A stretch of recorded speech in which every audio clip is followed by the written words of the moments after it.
Hare Krishna, bienvenidos nuevamente. Vamos a dar continuidad a la lectura del Srimad Bhagavatam. Srimad Bhagavatam, texto 45. Hoy vamos a leer 45 y 46. En el capítulo 15, acercándonos al final del capítulo 15, en el canto primero. Om Namo Bhagavate Vasudevaya. Om Namo Bhagavate Vasudevaya. Om Namo Bhagavate Vasudevaya.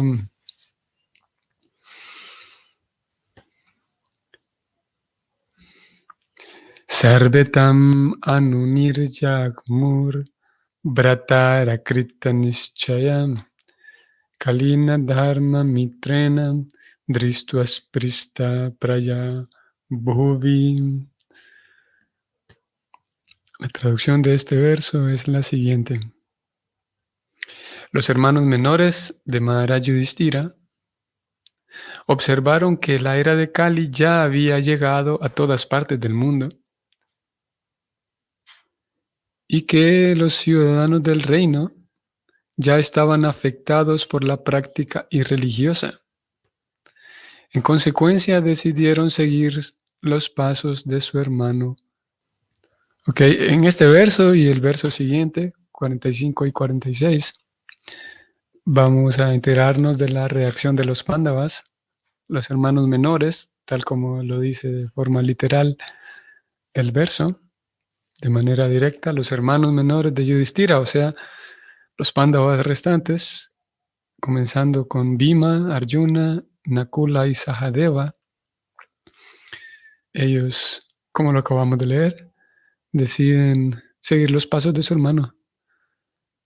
Y no solamente seguir los pasos de él, es importante aquí rescatar que no simplemente siguieron los pasos de él, sino el verso nos indica que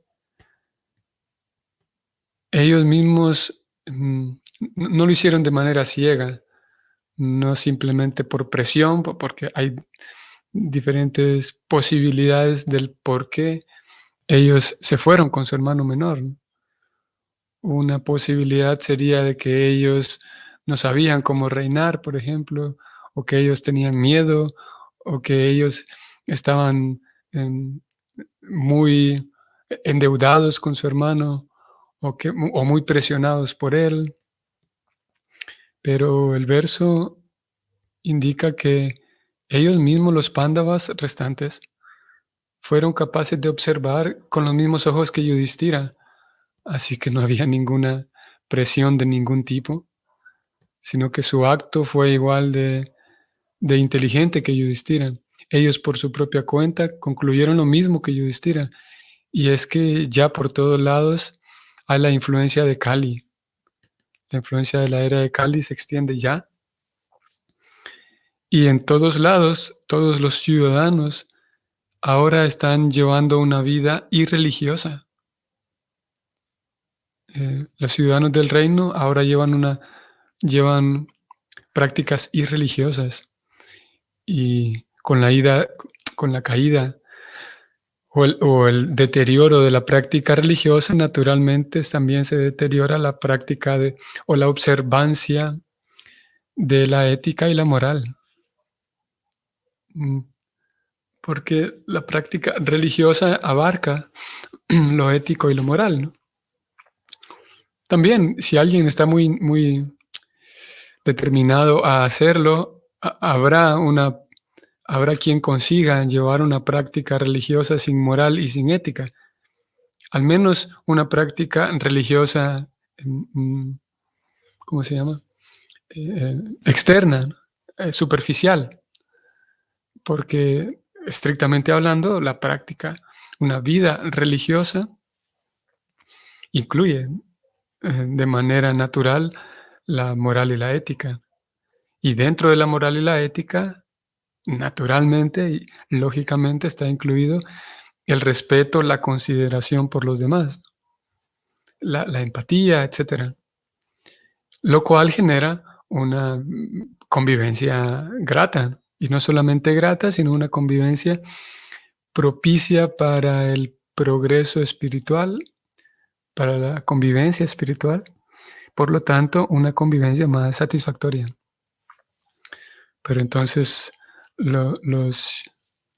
imagínense qué interesante aquí, que por un lado tenemos a los Pándavas, que hemos leído de ellos, de estos grandes guerreros. Hemos sabido de guerreros como ellos, que tenían una capacidad muy grande, una inteligencia y tantas buenas cualidades para reinar, para guiar a la sociedad. Y así como una persona, un ciudadano ordinario, podría observar irregularidades en un gobernante, asimismo, estos personajes de los que estamos hablando hoy ven a su alrededor y se dan cuenta de que aquellos mismos ciudadanos a quienes ellos podrían gobernar, ellos no, podemos decirlo en un sentido, ya no son aptos, podemos decir en un sentido. Por mismo aún, aunque tengamos personas con buena capacidad de dirigir, como era el caso de ellos, el detalle es que el ciudadano común también necesita una serie de cualidades. Y esto es algo que lo hemos mencionado ya en muchas ocasiones aquí en este espacio de lectura del Bhagavatam. Como no hace falta, la fórmula mágica no es simplemente que se vayan los políticos corruptos, sino que la cantidad de corrupción que hay en las transacciones del ciudadano de a pie es terrible, muy grande. La cantidad de falta de empatía hacia con su prójimo, digamos. Y muchas otras. Partiendo de ahí ya tenemos un escenario difícil, la falta de empatía, la crueldad, la falta de consideración, de respeto. Y esto únicamente, como digo, entre los mismos ciudadanos. Por lo tanto, los Pándavas ven eso y ellos mejor deciden, en vez de intentar hacer lo imposible, ellos deciden, aparte que estaban viejos ya, aparte que ya la misión de Krishna se había cumplido, hay diferentes factores aquí, pero uno de ellos es que ellos saben que sería como hacer lo imposible, como intentar que una sociedad viva feliz, pero sin que los ciudadanos observen principios espirituales, principios religiosos. Aquí podemos hacer una diferenciación. O hablando de esa gran... ese tema bastante interesante, las diferencias o la diferencia o las diferencias que tendría una vida religiosa y una vida espiritual. Aquí vamos a leer algo del significado que nos va a dar un par de pistas, pero en esencia es que una vida espiritual, una persona que busca mejorarse espiritualmente hablando, tiene que recurrir a la religión. La religión en sí misma es un aparato que permite a la persona cultivar vida espiritual. Y en ese caso, los Pándavas, al ver que las personas ya no estaban interesadas en ese mecanismo llamado religión, sabían que no iban a tener progreso espiritual ni satisfacción espiritual. Por lo tanto, por mucho que nosotros como gobernantes ayudemos a esta gente, no va a haber paz en la sociedad, a menos que ellos cultiven una vida religiosa.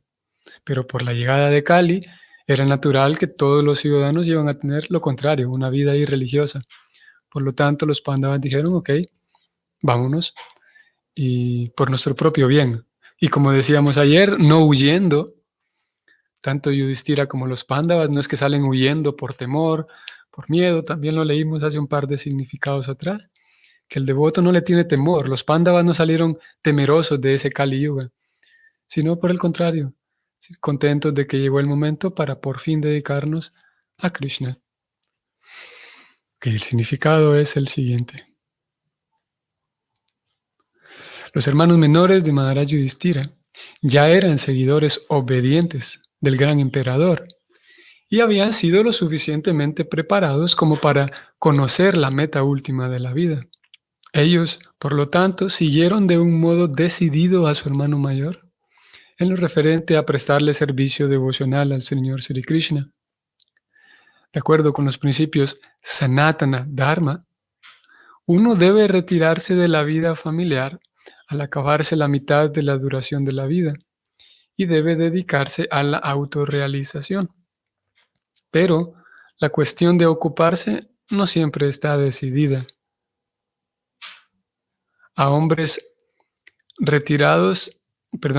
veces hombres retirados se sienten desconcertados en cuanto a cómo ocuparse en los últimos días de la vida. He aquí una decisión que tomaron las autoridades tales como son los Pándavas. Todos ellos se ocuparon en el cultivo favorable del servicio devocional del Señor Sri Krishna, la personalidad de Dios Suprema. Según Swami Sridhar, Dharma, Artha, Kama y Moksha, o sea, las actividades fructivas, las especulaciones filosóficas y la salvación, tal como las conciben diversas personas, no son la meta última de la vida. Esas cosas más o menos las practican personas que carecen de información acerca de dicha meta. La meta última de la vida ya la indica el propio Señor en la Bhagavad Gita 18.6.4. Y los Pándavas fueron lo suficientemente inteligentes como para seguirla sin titubear.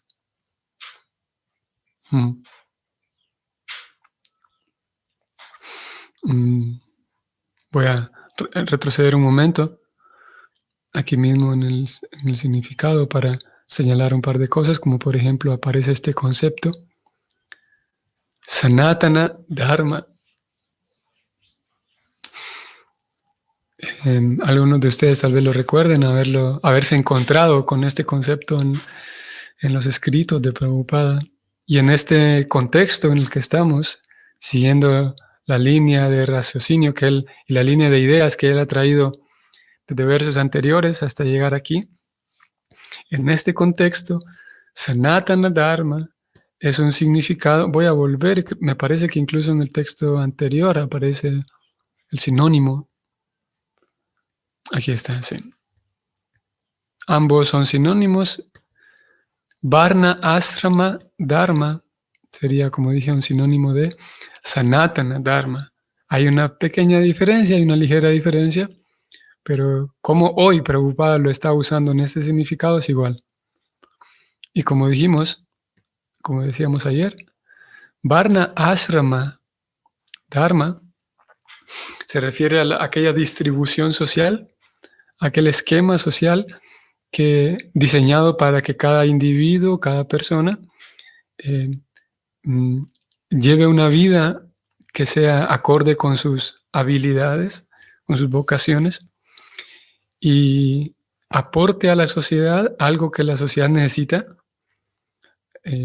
aporte algo a la sociedad y ella misma pueda sentirse útil, y al mismo tiempo esa persona es entrenada en conocer los principios espirituales profundos de la vida.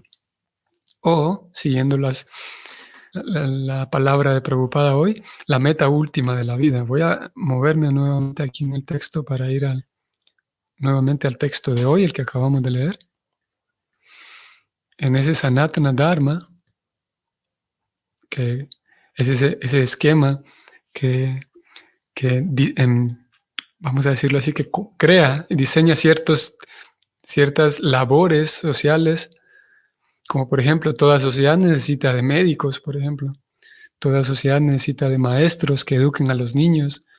Toda sociedad necesita de personas que protejan a la sociedad, guerreros o personas que administren. Toda sociedad necesita comerciantes, productores.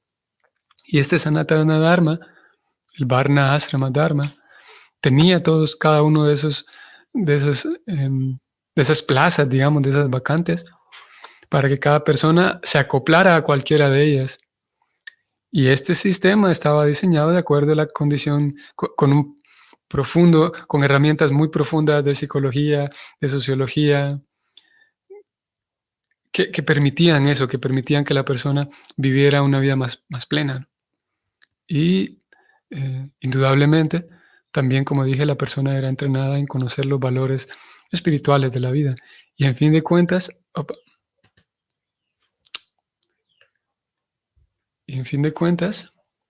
conocer no solamente los valores espirituales de la vida, sino como aquí Prabhupada hacia el final del significado habló de la meta última de la vida. La meta última en un sentido literal incluso, ya que también siguiendo la tesitura de este significado, Prabhupada está describiendo a unos pándavas que están en la etapa final de su vida, en la etapa anciana de su vida. Y en ese sentido también esta meta última se refiere al final de la vida, ¿cuál es la meta que más complace a la persona? Si tenemos una progresión, si vemos desde la niñez, el niño, la persona va encontrando satisfacción en diferentes cosas. Y en jugar, en aprender, en tener una vida social, en compartir con amigos, etc. Y llegado a cierto punto, llegado a ciertas etapas, la persona va buscando otras metas. Y voy a subir un poco más también, porque aquí está para subrayar esto, que hace unos días también mencionamos este tema. A veces, hombres retirados se sienten desconcertados en cuanto a cómo ocuparse en los últimos días de la vida. Obviamente esto se refiere a mujeres también, no solamente a hombres. Y tal vez ustedes lo recuerden que lo mencionamos hace unos días, como en algunos lugares es una alarma, en algunos países principalmente de primer nivel. Es algo alarmante la cantidad de soledad que experimentan muchas personas que están en su vida anciana, digamos, incluso antes de llegar a la vida anciana. Por diferentes razones, y una de ellas, una de las causas de esa soledad, claro, podemos mencionar aquí muchos factores, como al inicio hablábamos de la falta de empatía, la falta de consideración, etc. El verse inútil para una sociedad que tiene ciertas necesidades, pero las personas llegadas a cierta edad no son inútiles para esas necesidades que la sociedad tiene, etc. Pero en fin de cuentas hay un vacío porque hay un desconocimiento de cuál es, como aquí Prabhupada decía, la meta última. La meta última de la vida, que a pesar de ser la meta última, no es literal en el sentido de que tengo que dejarlo de último y conseguir todas mis otras metas primero. Indudablemente cada persona es libre de vivir su vida como lo sienta mejor y como considere más inteligente. En este caso, la filosofía del Bhakti nos presenta que esta meta última es última porque termina de llenar todas las demás, pero no es última en la lista de prioridades. De hecho, puede ser la primera y debería ser la primera. Y esa meta última o esa meta esencial es tener un vínculo certero y real con Dios para al final de la vida, ya sea que muramos o moramos,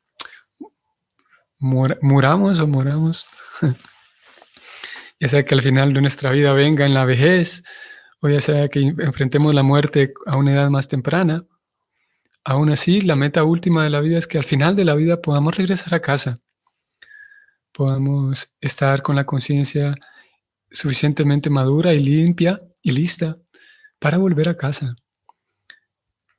Y como decía al inicio, toda religión es un mecanismo que ayuda a la persona, idealmente, ayuda a la persona a tener un progreso espiritual, una comprensión espiritual cada vez más profunda, por consiguiente una felicidad espiritual más profunda, para entonces de manera natural regresar a casa al final de su vida. Y eso fue lo que hicieron los Pándavas. Vamos a ver el siguiente verso, que es el texto 46. La traducción es la siguiente. Todos ellos, los Pándavas, habían puesto en práctica todos los principios de la religión y como resultado de ello decidieron con propiedad que los pies del loto del Señor Sri Krishna son la meta suprema de todas las metas. Por consiguiente, ellos meditaron en sus pies sin interrupción. Nuevamente aparece aquí entre líneas el mismo punto de que los Pándavas no estaban sugestionados ni estaban actuando por una presión social de que, bueno, nuestro hermano se fue y qué van a decir la gente si nosotros nos quedamos aquí. No, los Pándavas no estaban motivados por ese tipo de tonterías. Ellos, como aquí lo señala este verso, debido a que habían puesto en práctica todos aquellos principios religiosos, por haber hecho uso de ese mecanismo llamado religión, consiguieron un resultado. Y ese resultado es que eh, ganaron comprensión espiritual. O sea, aquí ya no es un asunto de sugestión ni de presión social. Ahora ellos decidieron con propiedad, es interesante esto, con propiedad, no dudando, como digo, no sugestionados, sino convencidos completamente, con suficiente madurez. Decidieron con propiedad que los pies del loto del Señor son la meta suprema de todas las metas. Y por lo tanto ellos meditaron en sus pies sin interrupción. Aquí hay un uso metafórico, podemos decir, simbólico más bien, de los pies del loto de Sri Krishna. No necesariamente hace referencia a algo literal, de los pies como tal. En realidad todo el cuerpo de Krishna es espiritual. Y en este caso, y con mucha frecuencia, ustedes lo habrán identificado ya, con cuánta frecuencia se habla de los pies del maestro espiritual, o en este caso de Krishna, los pies de Krishna, haciendo referencia al servicio de Krishna. O sea, los pies del loto del maestro espiritual y los pies del loto de Krishna, cuando se habla de servir los pies del loto de ambos, servir a esa persona, ser un sirviente, actuar como un sirviente de lo más humilde y de lo más sencillo y humilde ante Krishna o ante el maestro espiritual. Y ellos, vamos a volver aquí con los Pándavas, ellos, gracias a que habían puesto en práctica los principios de la religión, entonces habían conseguido esa madurez espiritual para entonces ahora completamente decididos y de manera voluntaria y de manera con propiedad, lo dice el verso, entonces decidieron que con su propia experiencia ya lo habían constatado, de que servir a Krishna es lo que más placer da. Por lo tanto, en este momento tan crucial, decidieron irse a ser sirvientes de Krishna, a dedicarse única y exclusivamente a Dios. Vamos a ver este significado. En la Bhagavad Gita 7:28, el Señor dice que únicamente aquellas personas que han realizado actos piadosos en vidas anteriores y se han liberado de los resultados de todos los actos impíos, solo ellos pueden concentrarse en los pies del loto del Señor Supremo, Sri Krishna. Los Pándavas, no solo en esta vida, sino también en sus vidas anteriores, siempre habían realizado la obra piadosa suprema y en consecuencia están exentos por siempre de todas las reacciones del trabajo impío. Es muy razonable entonces que ellos concentraran la mente en los pies del loto del Señor Supremo, el Señor Sri Krishna. De acuerdo con Sri Vishvanath Chakravarti, Dharma, Artha, Kama y Moksha son cosas que aceptan las personas que no están libres de los resultados de la acción impía. Esas personas afectadas por las contaminaciones de los 4 principios antedichos no pueden aceptar de inmediato los pies del loto del Señor del cielo espiritual. El mundo Vaikunta se encuentra mucho más allá del cielo material. El cielo material se encuentra bajo la dirección de Durga Devi, o sea, la energía material del Señor. Pero el mundo Vaikunta es dirigido por la energía personal del Señor. Varias cosas aquí muy, muy interesantes. Una de ellas, si ustedes lo percibieron en estos 2 versos que leímos, en el último fue el 46. Primero en el 45 y luego en el 46, Prabhupada cita a dos grandes acharyas. En este en este segundo verso, él cita a Visvanatha Chakravarti. Y voy a ir al verso anterior. Y en el verso anterior él cita a Sridhara Swami. Vamos a buscarlo. Aquí está. Sridhara Swami. Ambos son grandes acharyas en la línea de sucesión discipular. Y curiosamente las dos referencias que Prabhupada hace a estos dos grandes acharyas es para referirse a estos cuatro conceptos: Dharma, Artha, Kama y Moksha. En el texto 45 él presenta la opinión de Sridhar Swami, y de acuerdo con Sridhar Swami, estas cuatro cosas son practicadas, son llevadas a cabo por personas que carecen de información acerca de la meta principal en la vida. O sea, en otras palabras, según Sridhar Swami, estos cuatro conceptos no son muy importantes, están de camino a la meta principal. Vamos a ver el siguiente verso, el 46, en donde Prabhupada cita ahora a Visvanatha Chakravarti en relación al mismo tema. Ustedes vean, ¿qué dice Visvanatha Chakravarti? Él dice que Dharma, Artha, Kama y Moksha son cosas que aceptan las personas que no están libres de la acción impía. O sea que todavía no están completamente puros. Hace unos días hablamos de la devoción pura. ¿Recuerdan la devoción pura, la devoción mezclada? ¿Y qué son Dharma, Artha, Kama y Moksha? Algunos de ustedes estarán más familiarizados con esto. Dharma son los principios religiosos, la religión como tal. Artha es el desarrollo económico, el ganar dinero. Kama es el placer, el disfrute de los sentidos, el vivir cómodo. Y Moksha es la liberación del mundo material. Y todo en realidad es un tema que vale la pena sentarse y hablarlo. Tal vez en algún momento lo hagamos, dedicar una sesión únicamente a estos cuatro temas, porque de acuerdo al nivel de conciencia de diferentes personas, algunas personas consideran que lo más importante en la vida es Dharma, simplemente ser un religioso. Son puristas, muy dedicados a la religión por la religión misma. Y en ocasiones se puede volver dogmatismo, de rechazar a otras religiones, etc. Hay quienes rechazan la religión y no les interesa porque su único interés es harta, el ganar dinero.